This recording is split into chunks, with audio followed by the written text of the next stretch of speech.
minta maaf Cik Fasha. Jawapan Cik Fasha tadi. Apa benda lah dia ni? Senang lah. Bunyi tadi. Macam bunyi pinggan keluar daripada kabinet. Oh, lain. Tak.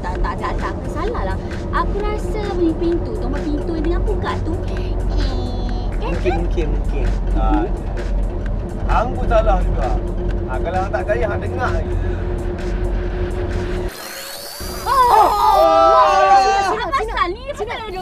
Kini sikit.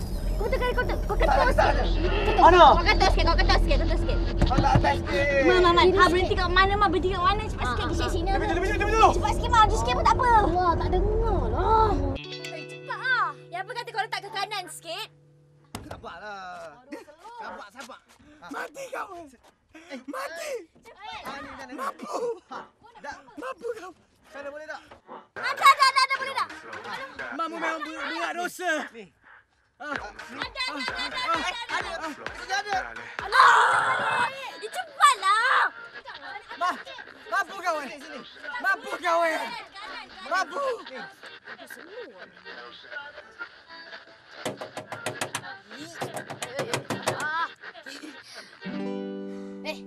Kuang. Cilah, tak payah nak tension. Ni.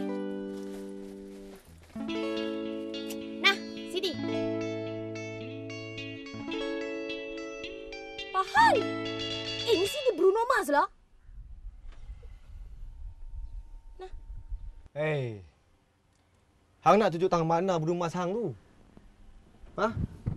Yang tahu tak? Zombie kesayangan aku ni dah berpuluh-puluh tahun umur dia. Mana ada CD player? Kaset adalah. Tak apa lah. Aku lepak luar ambil angin.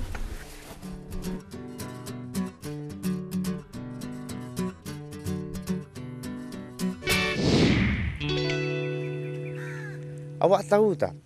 Awak boleh dapatkan MP3 percuma setiap bulan hanya menggunakan Digi Easy Prepaid. Awak boleh pilih 500,000 lagu percuma. Tak payah susah-susah buat CD. Memang sempoi bila bersama dengan buddies. Halah, benda tu saya dah tahu lama dah. Sebab saya ni kan pelanggan setia di... Bagaimana ku mampu tenang.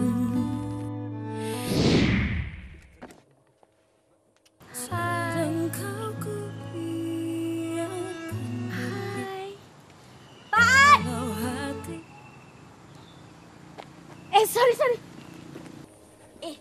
Aku ada download lagu Satu Kepala. Memang sampel lah tu.